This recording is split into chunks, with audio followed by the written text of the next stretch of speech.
Hello everybody, welcome to our class. और आज की क्लास में हम डिस्कस करेंगे जो रिवोल्ट था वो असफल क्यों रहा। ये इतने बड़े पैमाने पर हुआ तो ये असफल क्यों रहा। तो देखो, मैंने लास्ट के क्लासेस में आपको क्या बताया था कि विद्रोह हुआ है, विद्रोह क्यों हुआ है, इसके कारण डिस्कस किए थे आपसे।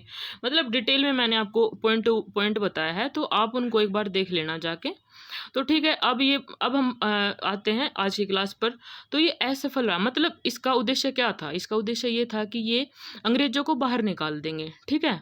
लेकिन वो तो हुआ नहीं ना, क्योंकि और उसके बाद अंग्रेज इतने सचेत हो गए, उनको लगा कि अच्छा यहाँ पे विद्रोह होने लगा, तो उन्होंने ऐसी नीतियां बनाई, इतना शिकंजा कसा कि और 90 सालों तक वो यहाँ पर टिके रहे। क्योंकि आपको पता ही है ना कि अगर अगर तो ये विद्रोह सफल हुआ होता तो हम तो 1857 में ही आज़ाद हो जाते ना भाई। लेकिन हम हुए कब हैं? 1947 में।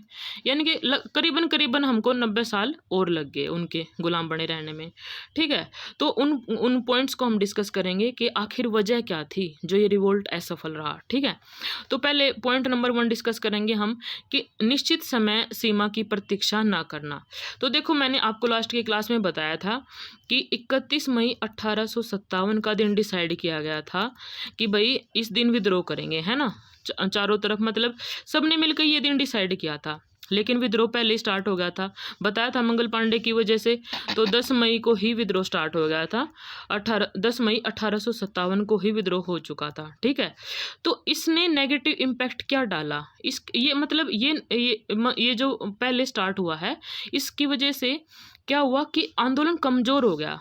अब आपको समझ नहीं आया होगा ना कि क्यों कमजोर होगा। तो देखो, मैं बताती हूँ कि जब 10 मई को हो गया तो कुछ लोग तो, अब वो तो देखो ना, तो सोशल मीडिया उस टाइम पे है ना, ना ही टेलीफोन वगैरह है, कुछ भी नहीं है। तो जो 31 मई की वेट में बैठे हैं सैनिक, ठीक है, कि भाई हाँ 31 मई को विद्रोह करना है, पहली बात तो वो उनको तो पता ही नहीं है कि हाँ भाई विद्रोह स्टार्ट हो चुका है, ठीक है। दूसरा, जो कुछ लोग बैठे यहाँ पे तो आके अंग्रेजों ने दबा दिया है 10 मई को, और वापस इन इन लोगों के जो ये बैठे हुए थे ना, तैयारी किए, इनके हथियार छीन लिए, क्योंकि योजना पहले ही पता चल गई उनको कि भाई हाँ ऐसे हो रहा है। तो ठीक है, इसने कहीं ना कमजोर कर दिया आंदोलन को, ठीक है। क्योंकि वही है, जब मतलब एक तो एक सब के सब मिलके विद्रोह करें, ठीक है। एक छोटा सा विद्रोह यहाँ पे हो रहा है, छोटा यहाँ पे हो रहा है, मतलब कभी उसमें मैंने आपको कल बताया था ना कि मेरठ में अलग टाइमिंग में हो रहा है, दिल्ली पे अलग टाइमिंग में हो रहा है, कानपुर पे अलग हो रहा है, ठीक है, झांसी में अलग हो रहा है। तो इन सब की वजह क्या रही, ये सब अलग अलग लड़े, है ना, अलग अलग टाइमिंग पे लड़े। तो अंग्रेज क्या गए, अंग्रेजों के पास तो पहले से ही बहुत सारी सेना है, तो पहले जाके मेरठ में दबा दिया, ठीक है। पहले बैरकपुर में दबा दिया इन्होंने, ठीक है, फिर वहाँ से मेरठपुर में दबा दिया, और फिर दिल्ली में भी। मतलब ऐसे ना अंग्रेजों को मौका मिल गया विद्रोह को दबाने का और विद्रोह को जो है असफल करने का। अब आपको समझ आ गया होगा कि समय मतलब एक जो टाइम फिक्स किया था उस पर ही आंदोलन ना करने की वजह से ये मतलब फेल क्यों हुआ, ठीक है। दूसरा पॉइंट आता है कि देसी राजाओं की देशद्रोही रुख। तो ये पॉइंट है क्या, देसी राजाओं का देशद्रोही रुख।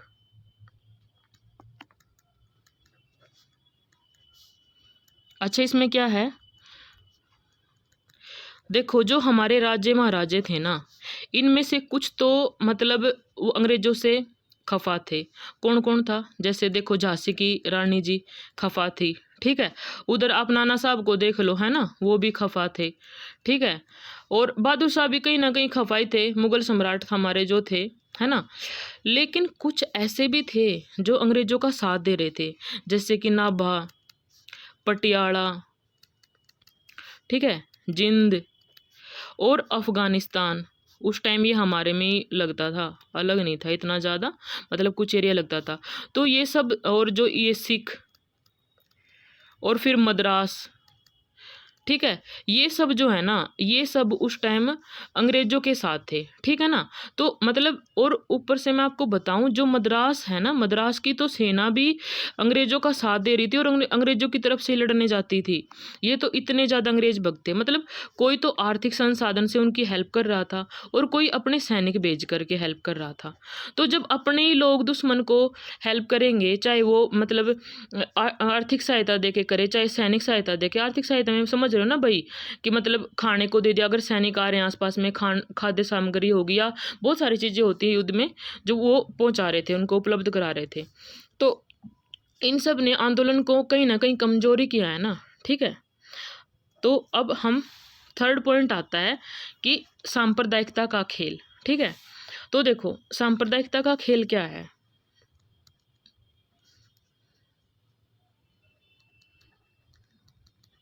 अच्छा, सांप्रदायिकता का खेल, वैसे तो देखो सांप्रदायिकता मतलब हुई तो ये बाद में है जाके, लेकिन स्टार्ट अंग्रेजों ने उसी टाइम कर दी थी। इस टाइम पे अंग्रेज मतलब अंग्रेजों ने देखा, देखो इसमें लड़ रहे हैं, हिंदू मुस्लिम मिलके लड़ रहे हैं, ठीक है। लेकिन अंग्रेज उस टाइम इनके अंदर फूट तो नहीं डाल सके, बट एक काम जरूर कर दिया था, मतलब कि थोड़ा थोड़ा ना उन्होंने ये चीज़ सीख ली कि हमें ना इनको अलग करना पड़ेगा, मतलब फूट डालो और राज करो की नीति अपनानी पड़ेगी, है ना। ये चीज़ उनको समझ आ गई थी। तो लेकिन इन्होंने क्या किया, जैसे देखो सिखों को अपनी तरफ मिला लिया, अभी सांप्रदायिकता के बल पे मिलाया था, और मैंने आपको बताया कि मद्रास वालों को अपनी तरफ मिला लिया था। अच्छा, सिखों को क्या बोला कि ये ना झूठा फरमान जारी कर दिया।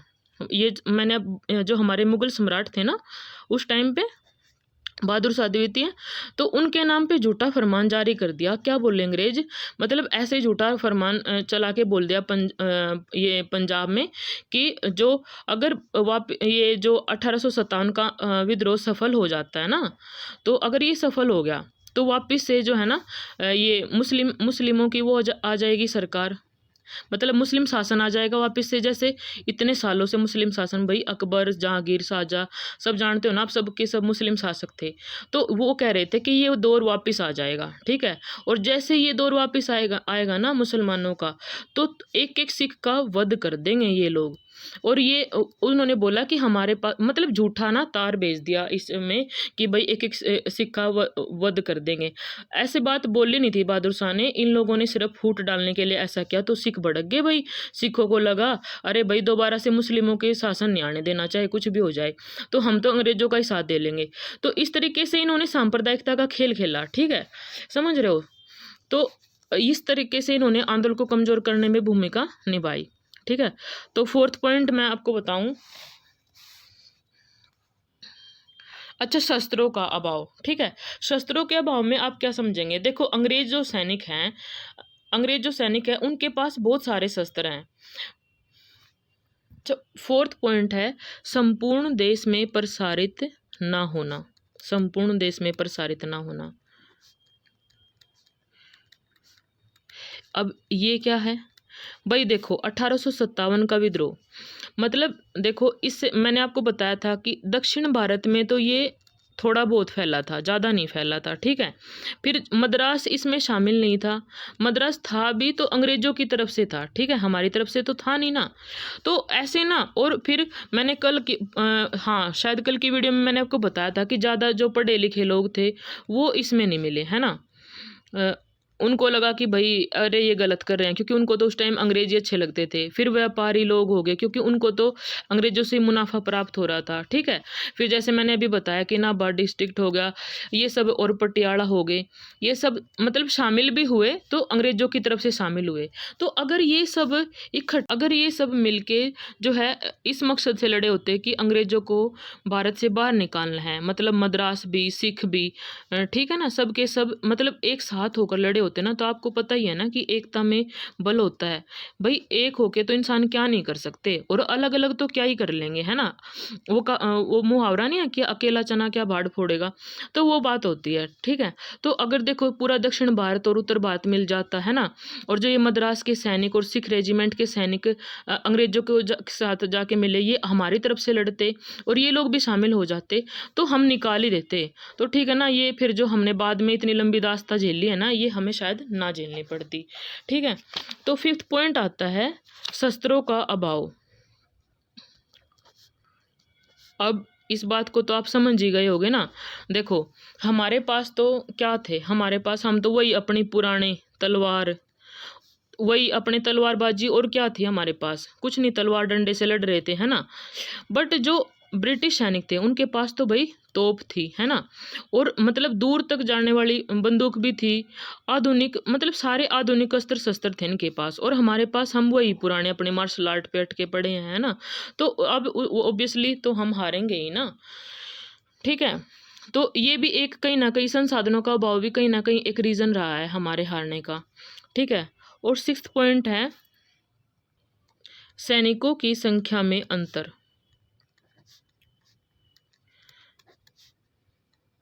देखो एक तो हमारे पास ना, मतलब हमारे पास का क्या मतलब है, देखो जो हमारी भारतीय सेना है, ठीक है? भारतीय सेना में कुछ तो अंग्रेजी सैनिक थे, ठीक है, और कुछ भारतीय सैनिक थे। अब देखो सेना में शामिल तो हमारे भारतीय सैनिकों को भी इन्होंने किया था, अंग्रेजों ने, ठीक है? तो अंग्रेजों की तरफ से अंग्रेज सैनिक तो लड़ ही रहे हैं, लेकिन मैंने बताया जैसे कि जो मद्रास के सैनिक हैं, ठीक है, और जो सिख के सैनिक हैं, वो भी इनकी तरफ से आके लड़े।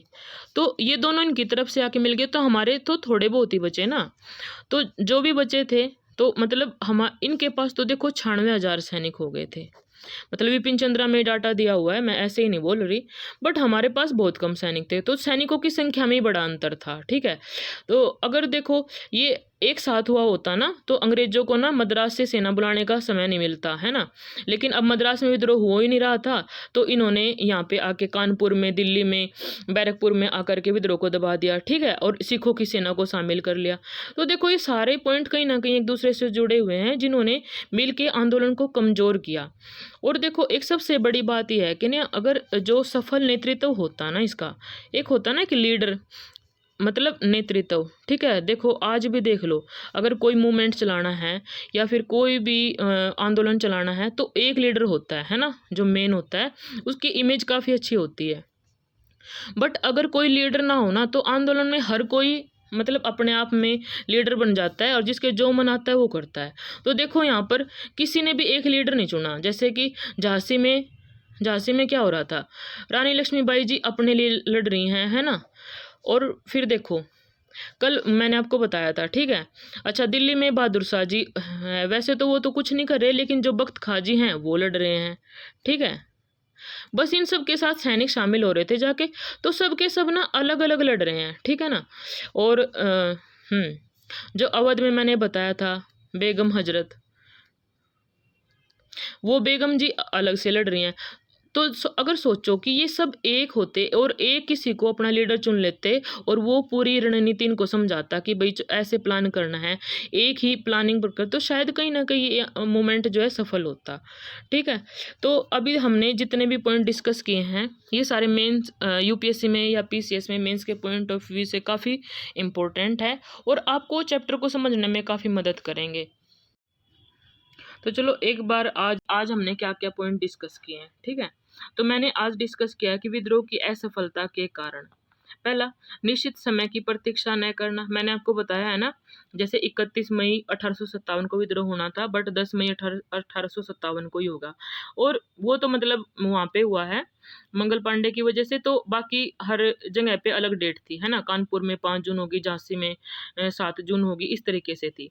दूसरा पॉइंट है देशी राजाओं का देशद्रोही रुख, मतलब हमारे राजा रजवाड़े हमारा साथ नहीं दे रहे हैं, उल्टा अंग्रेजों का साथ दे रहे हैं, ठीक है? तीसरा, सांप्रदायिकता का खेल। अब मैंने बताया जैसे उन्होंने बाद में तो अभी तो उन्होंने मद्रास और सिख रेजिमेंट को अपने साथ मिलाया है, लेकिन बाद में जाके वो हिंदू मुस्लिम में बहुत अच्छी फूट डाल देंगे, और जिसका कि मतलब बीज तो क्या पड़ते हैं जो भी है, लेकिन उसका फल पता है क्या निकलता है? भारत और पाकिस्तान का बंटवारा, मतलब भारत और पाकिस्तान का जन्म हुआ, ठीक है? अच्छा फोर्थ पॉइंट, संपूर्ण देश में प्रसारित न होना। मैंने बताया कि जैसे दक्षिण इससे थोड़ा अलग थलग पड़ा रहा, मद्रास उनके साथ शामिल हो गया था जाके, पढ़े लिखे लोग, व्यापारी लोग, ठीक है ना? ये कुछ तबका ऐसा था जो साथ नहीं दे रहा था, और कुछ जगह पे कम आंदोलन था तो कमजोर था, ठीक है? और फिर शस्त्रों का अभाव है। देखो भाई उनके पास तो आधुनिक अस्त्र शस्त्र थे, हमारे पास वही अपने पुराने हथियार थे जिनसे लड़ा नहीं जा सकता था, उनको हराया नहीं। अब देखो एक तलवारबाज कितना भी अच्छा क्यों ना हो, अगर दूर से गोली मार दी उसको, तो उसकी तलवारबाजी तो धरी की धरी रह जाएगी ना, क्या दिखा लेगा वो अपनी तलवारबाजी में, है ना? तो ये चीज़ थी। अब सहायक साधनों का अभाव, तो जितने भी थे, हाँ ये पॉइंट जो है देखो भाई, इस पॉइंट में जैसे कि सहायक साधन क्या, रेल, डाक और तार, ठीक है। अब ये क्या चीज है, देखो रेलवे, इसका ये तो हमारी तो है नहीं, सरकार की है। डाक भी किन का था, सरकार का था। और जो तार थी वो भी सरकार की थी। अब देखो हमें अपना संदेश कहीं भेजना है तो हम तार से तो भेज नहीं सकते थे, क्योंकि ब्रिटिश सरकार के हाथ में थी ये। लेकिन ब्रिटिश सेना को अगर अपना कहीं पे भी मतलब सूचना पहुंचानी थी, वो तो तार के माध्यम से फटाफट पहुंचा देती थी। अब ऐसे ही रेलवे का प्रयोग है। रेलवे का प्रयोग बहुत अच्छा किया है ब्रिटिशों ने विद्रोह के दौरान। पता है उन्होंने क्या किया, देखो उनको अगर कोई सामग्री खत्म हो गया तो रेलवे के थ्रू मंगा ली, ठीक है, रेल में आ गई उनकी बहुत अच्छे से। और अगर सैनिक है, सैनिक भी बैठ के रेल में आराम से आ रहे थे। लेकिन भारतीय सैनिक को तो पता चलने में ही वो घोड़े पे जाएगा सूचना देने के लिए, फिर 2 दिन में पहुंचेगा।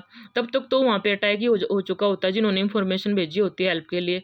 समझ रहे हो ना अब, तो उस तरीके का था। अब इनके पास तो आधुनिक साधन है सारे के सारे, रेल, डाक, तार। इनके तो सूचना भी बड़ी जल्दी पहुंच जाती, और इनके सैनिक भी तुरंत आ जाते दबाने के लिए। लेकिन भारतीयों का थोड़ा वही पुराने वाला था, तो उनको उतना इसका लॉस ही हुआ है कहीं ना कहीं। फिर सैनिकों की संख्या में अंतर, मैंने बताया कि पहले ही हमारे सैनिक कम ले रखे थे उन्होंने अपनी सेना में, ठीक है। और जितने लिए भी थे उनमें से कुछ अंग्रेजों के साथ शामिल हो गए जाके, तो इन सब ने ना आंदोलन को कमजोर कर दिया था। तो आज हमने सिर्फ इसके वो पॉइंट डिस्कस किए हैं।